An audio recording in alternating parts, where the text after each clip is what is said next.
all around me, I could see this innovation happening, this bubbling happening of ideas. And I was thinking, you know what? I will kick myself one day for not having tried if I don't make the jump. Did you know the average person will work 90,000 hours in their lifetime? What if you could use those hours to find fulfillment and become a disruptor for good? Welcome to the Work That's Worth It podcast. I'm Georgie Enthoven, and I'm here to demonstrate that an ambitious, meaningful, and rewarding career is not just a dream, it's achievable. Each episode will dive into conversations with global change makers who've cracked the code on combining income and impact. If you've ever felt like you were torn between a paycheck and your purpose, or maybe you simply yearn for more purpose, you're going to be exposed to the ambitious humans who have done it themselves. Ready to make your work worth it? Let's get started.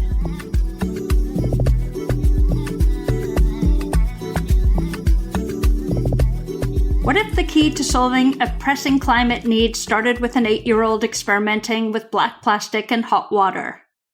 Today's guest, Jane Melia, has been fascinated by clean energy innovation since childhood, literally tinkering with solar thermal heating before solar panels were even a thing. But Jane didn't just stay curious. She turned that childhood wonder into serious expertise.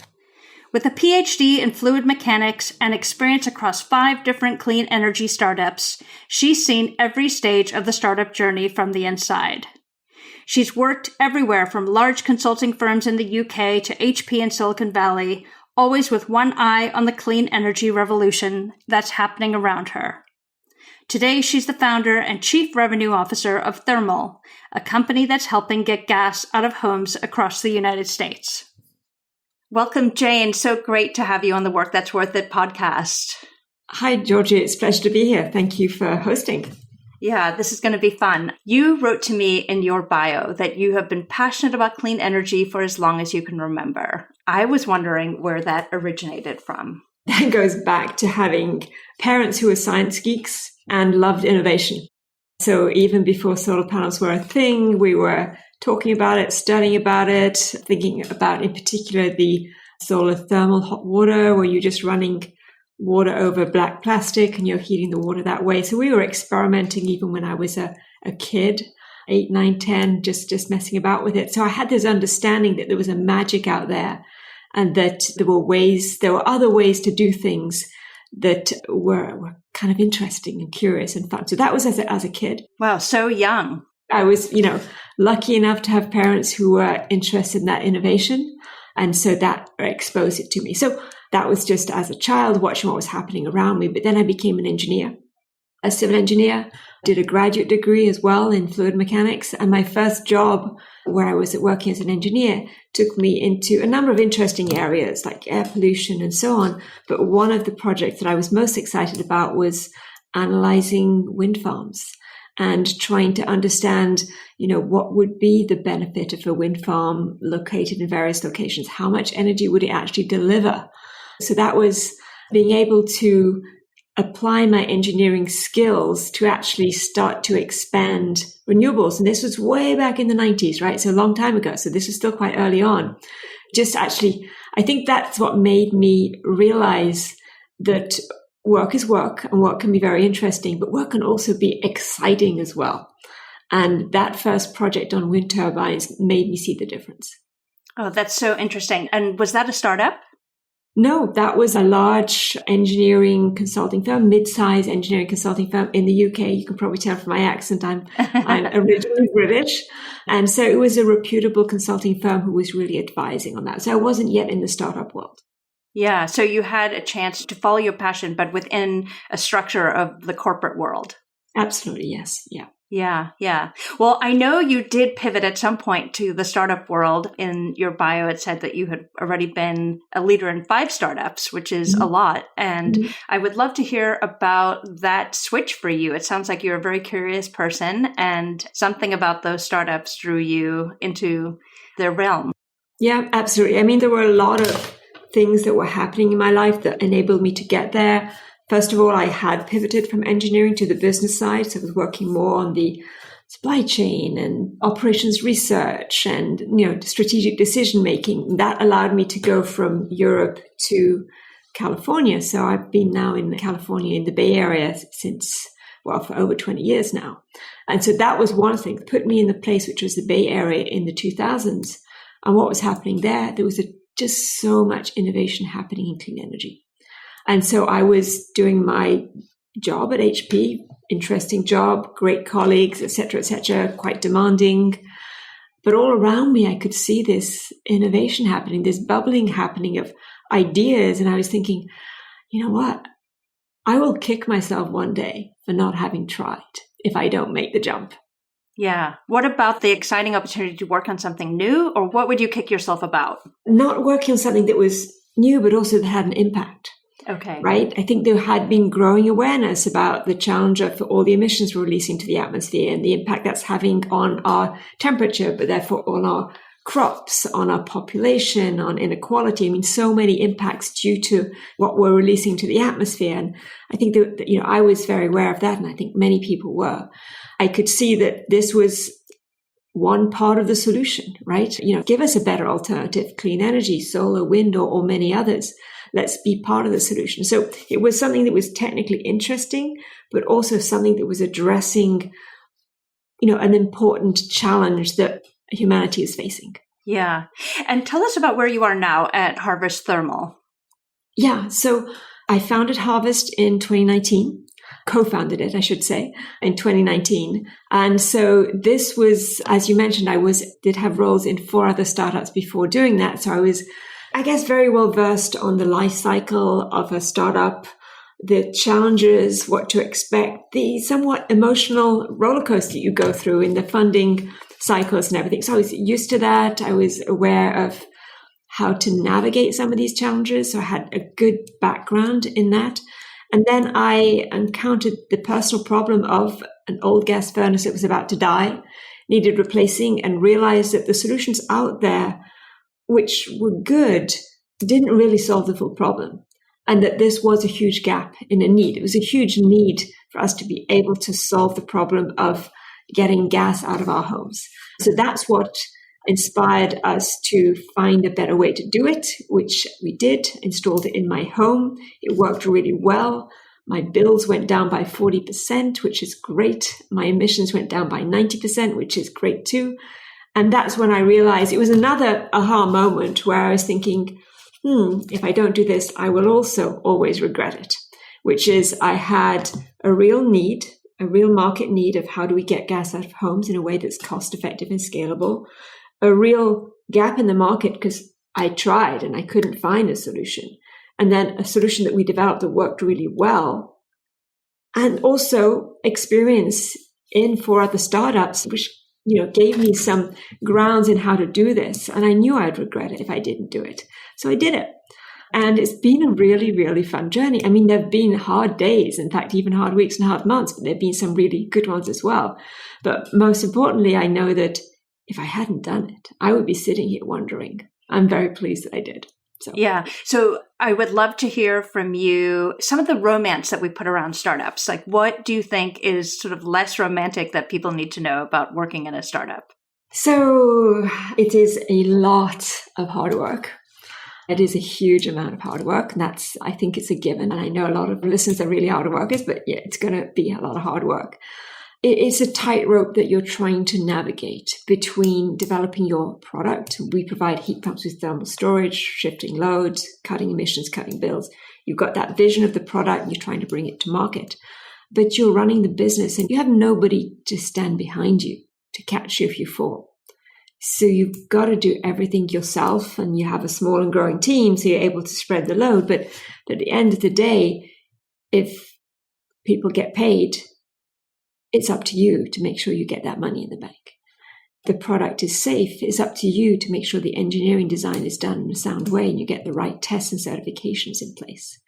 If customers have hot water and heating, it's up to you to make sure that the system works before you roll it out.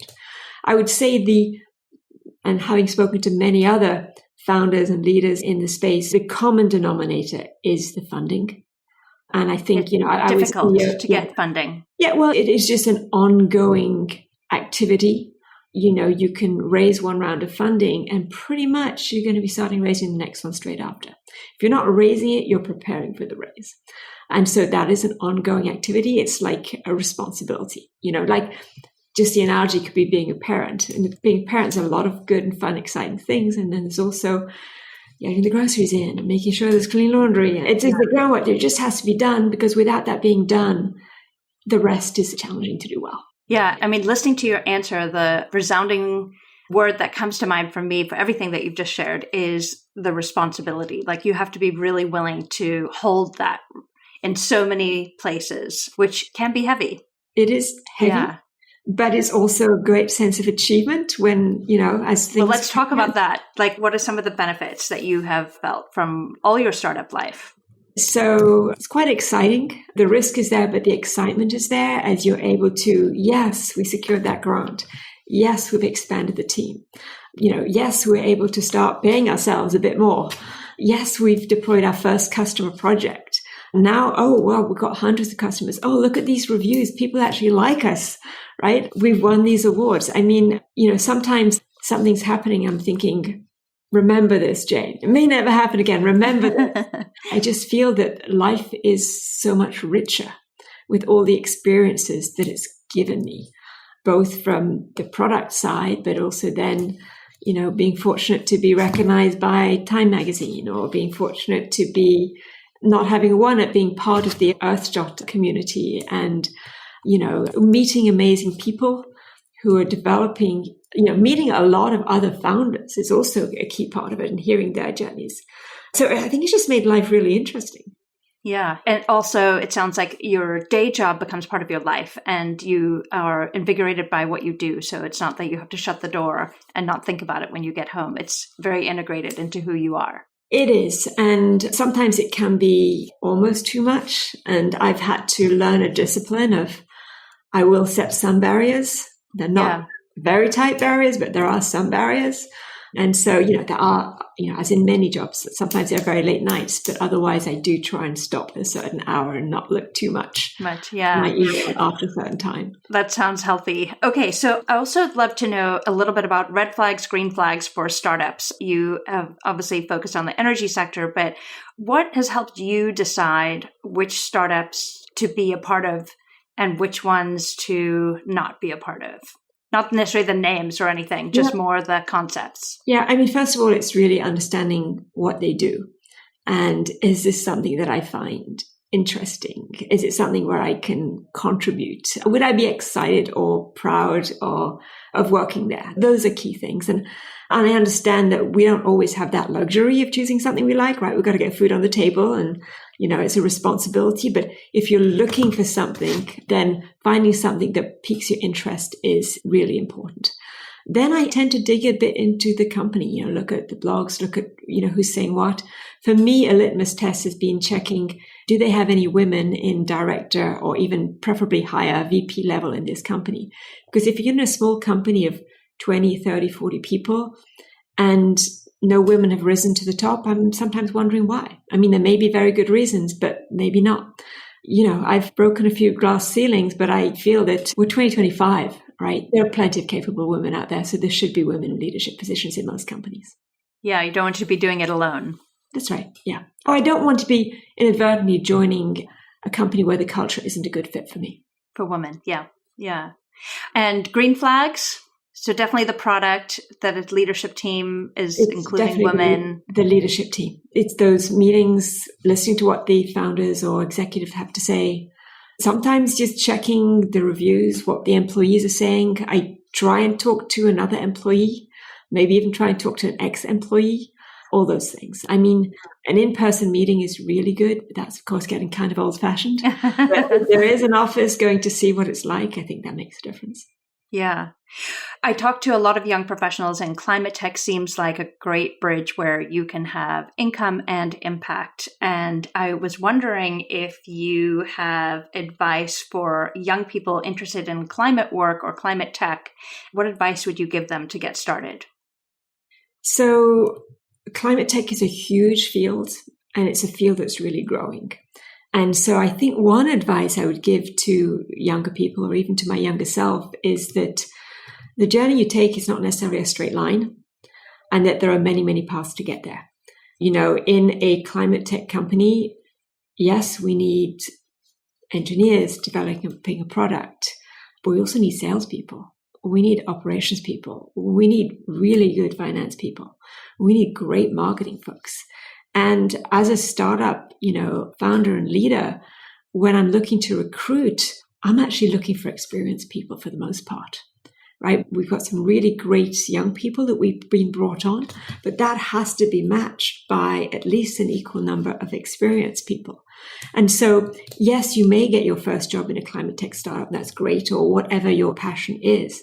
But you can also hone your skills in a larger company and learn the process, learn how to be super efficient, learn, how to do things really well, and then take that, in addition to your intelligence and your skills in that domain, take that experience into the startup. That can be even an added value. I mean, I started as an engineer, worked then in program management and supply chain and so on before going back into the startup world. And I see, every job I've had has really contributed to the value that I can bring to Harvest.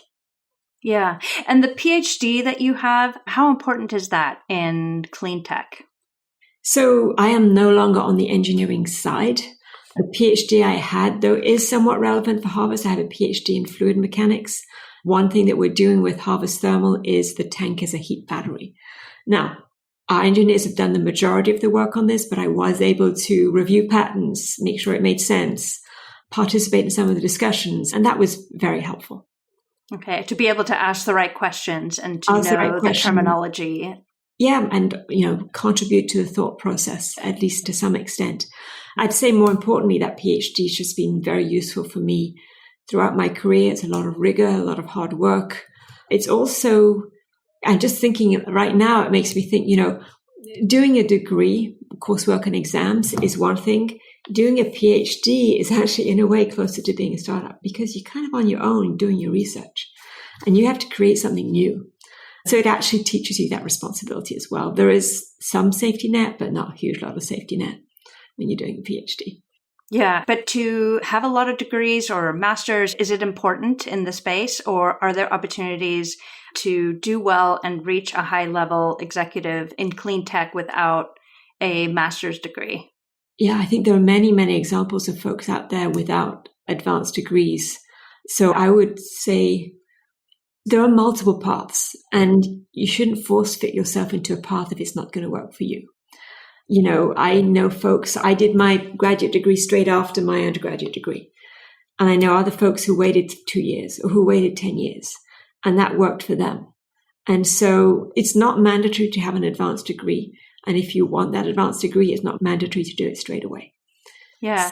Jane, one of the things that I have noticed in all the people that I have been talking to in my process of building work that's worth it is the benefit of the amazing people you get to surround yourself by when you are doing work in the impact space. And I'm curious how it's been for you, because it sounds like you have, since that 8 to 10-year-old girl, been interested in clean tech, and maybe your whole world is tightly revolved around this. But do you have thoughts on that, like the kind of people you bring into your orbit? Well, I've been working in clean energy startup world since 2008, and I've been surrounded by a lot of amazing people, and many of those were helpful to me in starting the company. I'm thinking not just of engineering, but I'm thinking of the advice I got on hiring and recruiting, the advice I got on accounting and all those things. So those are people from my past who are there giving advice and recommendations, which is really helpful. We focus a lot on the clean energy part, but there was a whole chunk of my career that was not in clean energy. And there are a lot of really amazing people there. And sometimes I still think, when I'm facing with a challenging problem, what would Scott do here? And think back to those people, how they think, how they would approach a problem is just really, really helps. So I've been able to bring into Harvest a number of people I had known and worked with for many years. That is one of the benefits of founding a startup. When you've already got experience, you come with a knowledge, and that's super helpful. But there are other folks who just jump in. They've got a brilliant idea and it's probably really tough, but they jump in without that support network that I had. Yeah. So it sounds like you've also nurtured that village too. Like that's something that's been important to you. Absolutely. Yeah.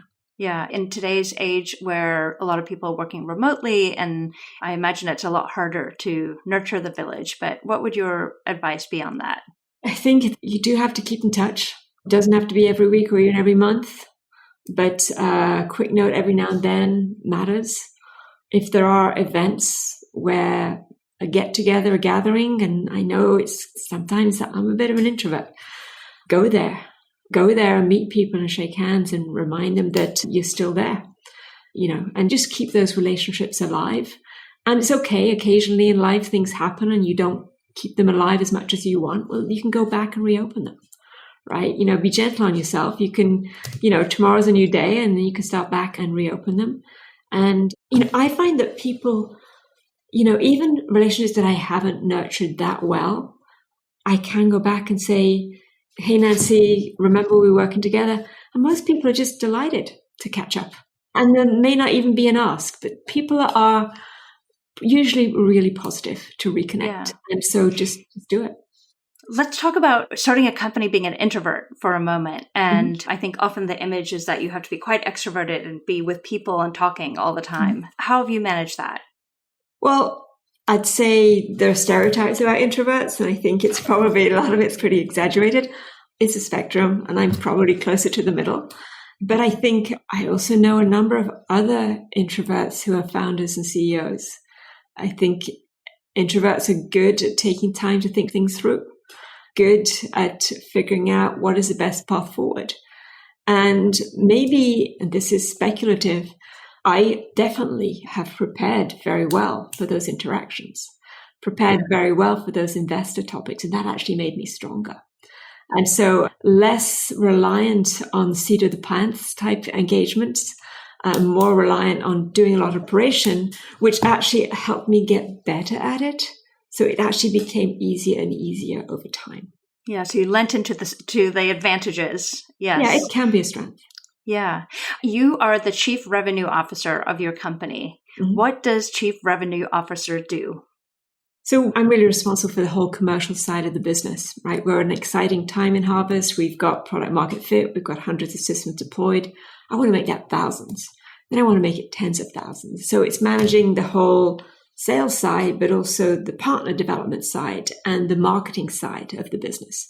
And this is something I stepped into just a few months ago. So I'm still, putting things in place, but it's actually it's a change, but it's really nice to be able to give all my time or nearly all my time to this one area and really focus on it. Because I think one of the challenges of being the CEO is you're responsible for everything, and particularly that fundraising. And it means it's hard to dedicate as much time to specific areas. So this is a fun chapter, and we've got some exciting opportunities ahead of us. So I'm looking forward to closing them and delivering on them. Yeah. Okay. One last question that I'm curious about is looking back, was there a moment when you realized you had found work that was truly worth it for you? Oh, yeah. I think that goes way back to the first solo startup I was part of, Soul Focused. I still remember that as one of the best work experiences of my life. It was when tell us about it. Yeah, I had been working at HP before that, and I had a really good job, great team. I'm still in touch with that team, by the way. But I joined Soul Focus, took a pay cut, took a title cut. I did catch up with those over time, right? So it is recoverable. And then found that I absolutely loved the energy and responsibility of a startup. There's no hiding in a startup. Everybody has to pull their weight. You also are very much aware of what's happening on the whole business front and what your contribution is. And that gives a sense of purpose that I found very rewarding. Very fulfilling. And even though you had to give up title and pay. Yep. Yeah, in the beginning. At the beginning, it was a small startup. And then I worked really hard. And so I started as an individual contributor. And then after a couple of years, I had my team and I started to make my way back up the hierarchy, and it was fine.